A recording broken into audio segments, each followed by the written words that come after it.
আসসালামু আলাইকুম ভিউয়ার্স, আমি সুমাইয়া হাসান আপনাদের সবাইকে স্বাগত জানাচ্ছি নতুন আরেকটি দিনের আরেকটি ব্লগ দেখার জন্য।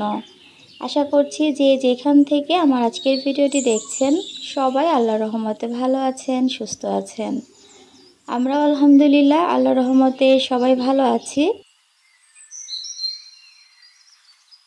তবে লাস্ট কয়েকদিন ধরে অতিরিক্ত গরমের কারণে আমি একটু অসুস্থ হয়ে পড়েছি, কারণ গরমে আসলে খাওয়া দাওয়া একদমই করতে পারছি না। তো যার কারণে একটু দুর্বলতা কাজ করছে, আর সেরকমভাবে কোনো ভিডিও করা হচ্ছে না।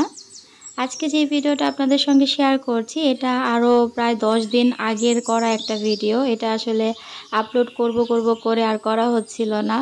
তো যেহেতু নতুন করে আমার কোনো ভিডিও করা হচ্ছে না, তো ভাবলাম এই ভিডিওটাই আজকে আপনাদের সঙ্গে শেয়ার করি।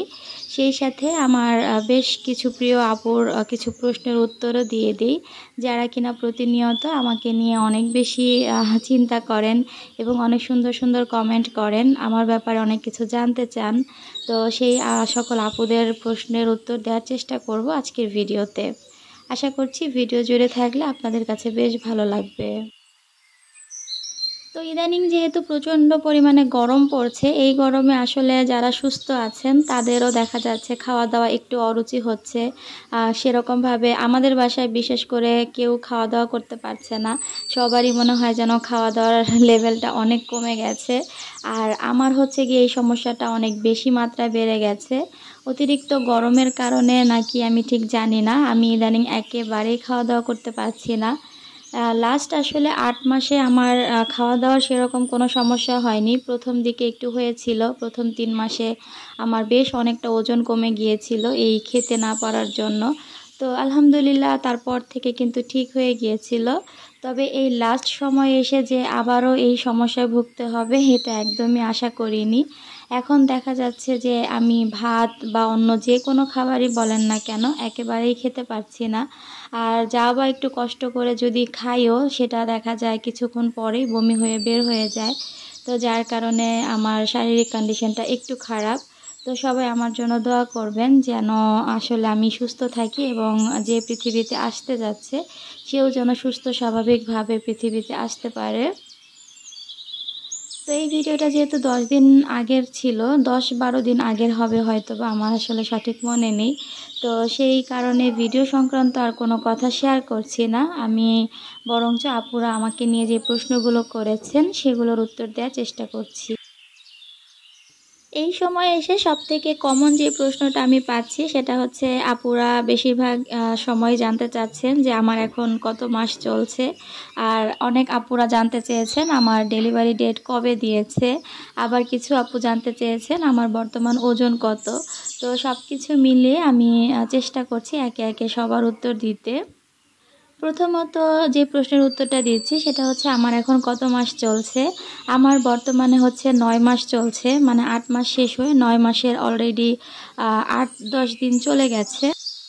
আর যদি সপ্তাহের হিসেব করে বলি তাহলে আমার হচ্ছে 36 সপ্তাহ শেষের দিকে, মানে এই শুক্রবার দিন 37 সপ্তাহে পড়বে। তো আমি কিন্তু একদমই শেষ প্রান্তে চলে এসেছি। 37 থেকে দেখা যায় যে যে কোনো সময়ে কিন্তু যে কোনো কিছু হয়ে যেতে পারে। তো সবাই আমার জন্য অবশ্যই দোয়া করবেন। দ্বিতীয় যে প্রশ্নটা ছিল যে আমার বর্তমান ওজন কত। ওজনের ব্যাপারটা আসলে খুবই হাস্যকর, কারণ আমার প্রেগনেন্সিতে একেবারেই ওজন বাড়েনি। এমনিতেই আমার স্বাভাবিক ওজন ছিল 50 কেজি। তো যখন আমি কনসিভ করেছিলাম তখন সম্ভবত আমার 51 কেজির মতো ওজন ছিল। তবে সেটা প্রথম 3 মাসে একেবারে কমে গিয়েছিল, প্রায় 2-3 কেজির মতো কমে গিয়েছিল। যার কারণে পরবর্তীতে আমার ওজনটা আসলে কতটুকু বেড়েছে সেটাও আমি ওইরকমভাবে বলতে পারছি না। তো 8 মাসের সময় আমি যখন চেক আপে গিয়েছিলাম তখন যখন ওজন মেপেছি ওই সময় ওজন ছিল আমার 54 কেজি। তো পুরোপুরি 8 মাসে আমার ওজন বেড়েছে মাত্র 4 কেজি হিসেব অনুযায়ী। তো এটা নিয়ে আসলে ডক্টরও আমাকে বলছিল যে আমার ওজন তুলনামূলক অনেকটা কম। সেই সাথে আমার বাচ্চার ওজনও অনেকটাই কম ছিল। আমি 8 মাসের সময় যখন আলট্রা করিয়েছিলাম তখন বাবুর ওজন ছিল মাত্র 1100 গ্রামের একটু বেশি। তো ডক্টর বলছিল যে একটু ওজনটা কম আছে, যেহেতু আমারও ওজন কম বাবুরও ওজন কম, তো সব কিছু মিলিয়ে একটু টেনশনেই ছিলাম। আমার আসলে শুরু থেকে এই যে ৯টা মাস আমি পার করেছি, এমন একটা দিনও যায়নি যেই দিন আমার বমি হয়নি। তো এই কারণেই মূলত আমার অনেক বেশি সমস্যা। আমি আসলে কোনো কিছুই খেয়ে রাখতে পারি না। যেটাই খাই না কেন বমি হয়ে যায়। আর আরও যেই মেইন সমস্যা সেটা হচ্ছে গ্যাস্ট্রিকের সমস্যা। আমার যেহেতু বিয়ের আগে গ্যাস্ট্রাইটিস হয়েছিল, তো এই কারণে আমার কিন্তু গ্যাসের সমস্যা অনেক বেশি। তো প্রেগনেন্সিতে সেটা বেড়ে একদম দ্বিগুণ হয়ে গেছে, যার কারণে আমি আসলে কোনো কিছুই হজম করতে পারি না, কোনো খাবার খেয়েই শান্তি পাই না। তো পুরো প্রেগনেন্সির জার্নিটা কিন্তু আমার অনেক বেশি কষ্টে কেটেছে এই শুধুমাত্র গ্যাস্ট্রিকের সমস্যার কারণে। এছাড়া আল্লাহর রহমতে আমার অন্য কোনো রকম জটিলতা ছিল না বা কোনো সমস্যা ছিল না। শুধুমাত্র এই একটাই কষ্ট যে আমি অনেক বেশি গ্যাস্ট্রিকের সমস্যাতে ভুগেছি, এখন পর্যন্ত ভুগছি। তো এটার জন্যই মূলত আমি আসলে খাওয়া দাওয়া করতে পারছিলাম না। আর ঠিকমতো খেতে না পারলে ওজন বাড়বে না, এটাই স্বাভাবিক। এ কারণেই মূলত আমার ওজন তুলনামূলক অনেকটাই কম। তো যে আপু প্রশ্ন করেছিলেন, আশা করি আজকের ভিডিওটা দেখলে প্রশ্নের উত্তরটা পেয়ে গেছেন। পরবর্তী প্রশ্নতে যাওয়ার আগে এখানে আপনাদের সঙ্গে একটু শেয়ার করি। আমার ননদ হচ্ছে নকশি পিঠা বানাচ্ছে। এটা আমরা আসলে নকশি পিঠা বলি। আর আমার শ্বশুরবাড়ির অঞ্চলে এটাকে কাটা পিঠা বলে। তো অনেক জায়গাতে অনেক নামেই হয়তো বা এটা পরিচিত। তবে আমি মূলত নকশি পিঠা নামেই চিনে থাকি। আর সবথেকে মজার ব্যাপার হচ্ছে আমি জীবনে প্রথমবার এই নকশি পিঠা বানিয়েছি। আমি আগে কখনো বানাইনি।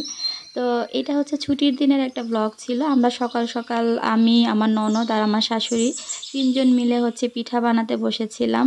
তো আমার ননদই অনেক সুন্দর করে ডিজাইন করেছে, ওর সবগুলো পিঠা অনেক সুন্দর হয়েছে। আর আমি যেহেতু জীবনে প্রথমবার করেছি, আমারটা খুব একটা ভালো হয়নি। আর আমার ননদও যে অনেক আগে করেছে তা না, ও কিন্তু প্রথমবারই করেছে। তবে সেই তুলনায় ওর পিঠাগুলো অনেক বেশি সুন্দর হয়েছে। তো যাই হোক, আরও একটা প্রশ্ন ছিল, সেটা হচ্ছে আমার ডেলিভারি ডেট কবে দিয়েছে। তো আমি প্রথম থেকে একদম যে আল্ট্রাগুলো করেছিলাম সবগুলোতে আমার ডেট এসেছিল মে মাসের 31 তারিখ।